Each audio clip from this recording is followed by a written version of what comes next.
I mean, I'm not surprised given the circumstances, but here we are talking about it. Mets lose 7-3 to the Texas Rangers in game 78, I think it is, of the regular season. Absolutely embarrassing. The at-bats, I compliment them yesterday for their amazing plate discipline, showing patience for once at the plate and everything. And what do? They go out there and put together some garbage at-bats. First pitch swinging nonstop. I'm looking at you, Brandon Nimmo. Just nonstop garbage at bats. And then you had the pitching. It was a recipe for disaster. You have to throw Trevor Williams in there to the Wolves on 3 days of rest. Just absolutely a disaster. Then you have Chase and Shreve coming in, and you know that's a setup for a disaster. Granted, he didn't actually give up any runs, but you knew that when you know it's a bad day at the office when Chase and Shreve is trotting out of the bullpen to come into the game. Then you had Medina have to come in, Joely Rodriguez. I mean, when you're throwing in these names, you know what type of game it was.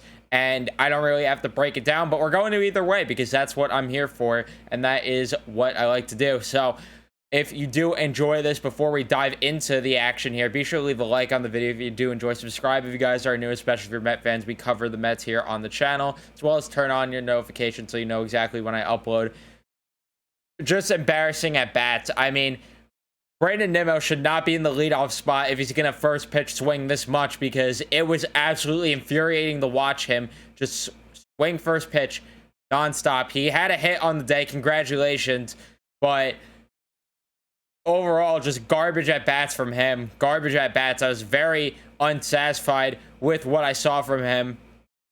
But, I mean, hey, when he did get that hit in the first inning there, it did end up leading to Starling Marte hitting an absolute nuke to center field that made it a 2-0 lead early. And you think, okay, Martin Perez of all pitchers, for whatever reason, is one of the top pitchers in baseball this season.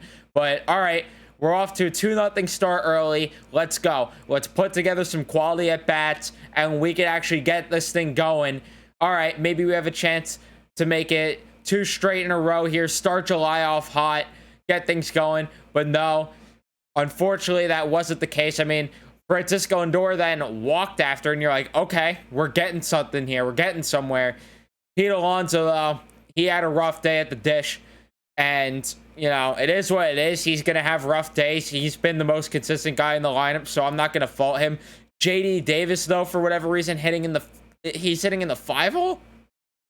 Okay, sure. Sure, I mean, he got a hit early in this game. I think he actually did in the first inning, if my memory serves correctly there, which, yeah, he did, but that was pretty much the extent of it. Then Escobar and Canna, they end up getting out there, and it's like, all right, well, you had a rally going. You probably would have liked to get more runs, but all right, still, you have a 2-0 lead. Let's go. Let's carry this momentum into the second inning. Nope. Garcia walks him, and then Lowe ended up striking out. But then came the rally as Mitch Garver ended up hitting a double, and then Cole Calhoun in 2022 hits an absolute nuke, upper deck nuke. Really? Cole Calhoun? Trevor Williams just leaves a slider right down the dick, and that thing gets sent to Madagascar. Unreal. Just unreal. And then it's back-to-back home runs. First pitch swinging, Jonah Heim. Another slider hung, and this one was worse. This one was a little higher up. At least he left it a little low in the zone. The Cole Calhoun, this? Come on.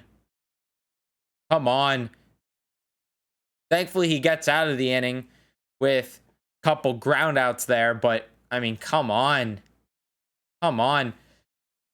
Third inning, not much really happened in that regard. Fourth inning, Cole Calhoun again hits a home run, and this one, you know what, I'm not even gonna fault Trevor Williams for this one, because this one, he left this one out of the zone so far, and somehow Calhoun just pulls this one opposite field for a home run. Makes no sense to me how Cole Calhoun is doing all of this damage to us, but he did it. That's all you could say. He did it, and that made it a 5-2 game. Mets then answered after as Eduardo Escobar. How about him heating up a bit here as he got a home run as well? All right. A little bit of Eddie Esco bombs action. And then the bats just went dead, though, for the most part. I mean, Lindor had a very solid day, though. Lindor and Marte were really good. But outside of that, I mean, you're not looking at much. And it's just unfortunate. And then Gary, Keith, and Ron, of course, hyping up how Tommy Hunter hasn't let up a run all season. What does he do? Lets up a home run in the 9th inning there. To who was it? Oh, yeah. Leody Taveras, of all people. He lets up a home run, too. His first run of the... As a Met. That's his first home run that he's let up. Unreal. Like I said, Brandon Nimmo, awful day at the plate for him. Awful. Too much first pitch swinging and just awful. Charlie Marte, he had a great day. 2 RBIs on the day for him. 2 hits. I really like the at-bats that he put together. Very happy with him. Lindor, he had a great day as well at the plate. Walked a couple times, and if he didn't walk, he got some hits. So, perfect day at the plate for Francisco Lindor. Very happy there. Alonso, rough day.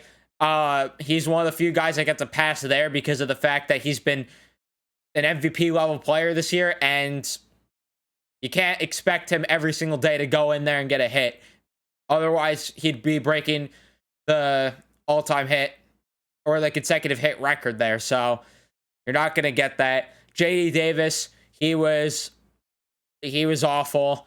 Jeff McNeil and his pitch hit, I thought it was the right decision, but he has not looked the same since the hamstring injury. Escobar, he had a really great day at the plate. Just unfortunate that below him was no protection as Mark Canha just was awful today. Luis Guillorme, awful today. Tomas Nido, just no production from the catcher position. None.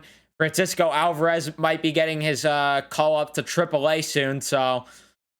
But even then, it's hard to imagine that he catches in the big leagues this year. It's hard to just throw a catcher to the Wolves there. You're talking about someone that's going to need to learn an entire pitching staff. And it's just way too much for him to do within a month there. Because you expect him to be called up by September, most likely, if he does get called up to the majors.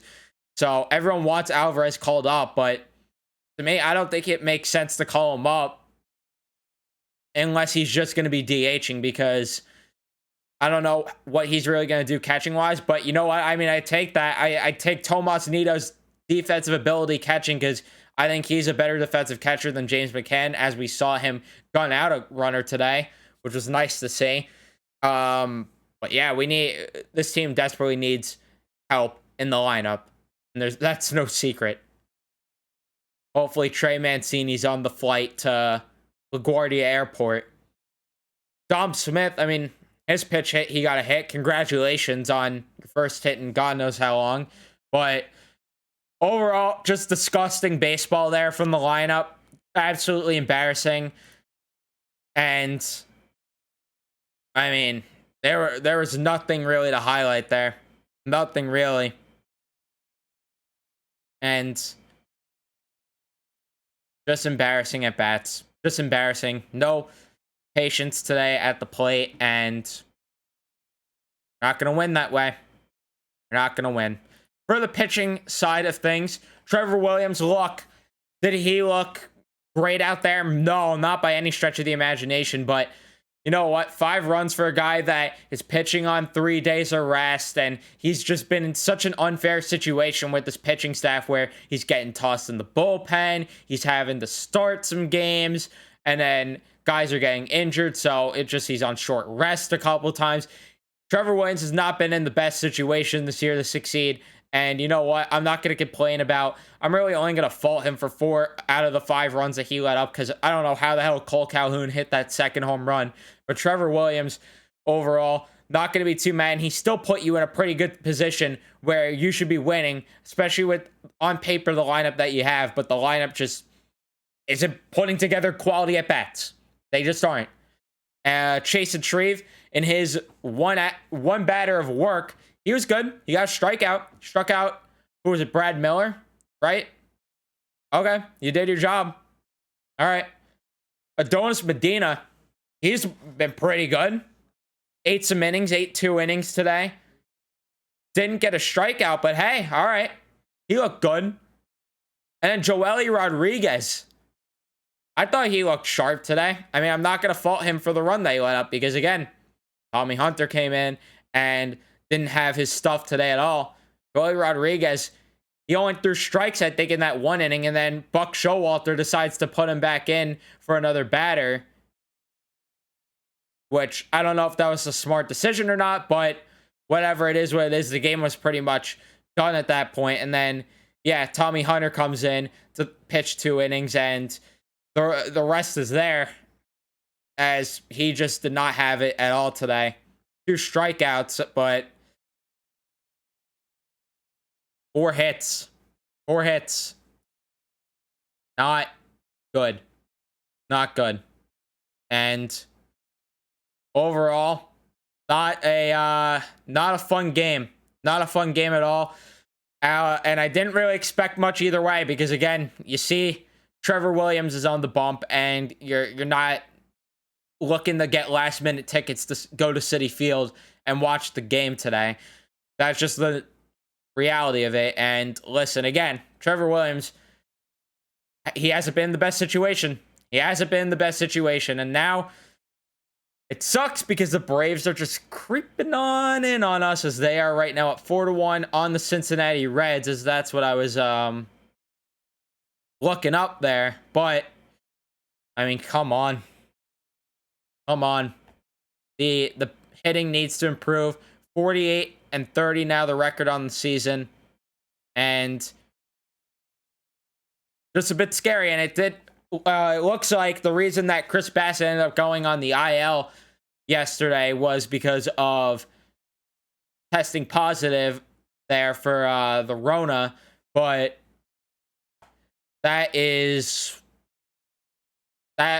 unfortunate, but at least he'll be back very soon. Hopefully he'll be okay quickly and get back, because we're desperately going to need him. Now you have Carlos Carrasco on the bump tomorrow, and it's going to be interesting to see what type of length he could give you when you really need him to give you some. But again, what is Carrasco going to give you? Because is his back still bothering him? Is he dealing with any other injuries? What are we going to get from Carlos Carrasco? I don't know, but we're going to need some length, and we're going to need a sharp outing. Give me 5 or 6 innings tomorrow if you could. I want 6 minimum. 6 minimum, I should say. Not 5 or 6. I want 6 minimum from Carrasco, and at most let up 3 or 4 runs. Granted, with this offense, I don't know if that's going to cut it, but it's going to be interesting to see what Carrasco could give you. And thankfully, you got a Texas Rangers lineup that doesn't have a lot of at-bats against Carrasco. So the most at-bats out of anyone for the Rangers going up against Carrasco is Cole Calhoun and Marcus Semien with 14. Both of them hitting below 150 there. Both of them have an RBI. Calhoun with a home run. So not a lot of experience there. So it's going to be interesting to see what Carrasco could give you. But again, I'd like to see 6 from him tomorrow at the very least there. If he could give you 7, even better. But again, what's the injury status looking like there? Is he going to be able to pitch that long? Remains to be seen, but we'll have to wait and see. Hopefully the Mets will come in and bounce back tomorrow. I'm not overly concerned right now, even though, again, the bats are just absolutely making me lose my mind at this point.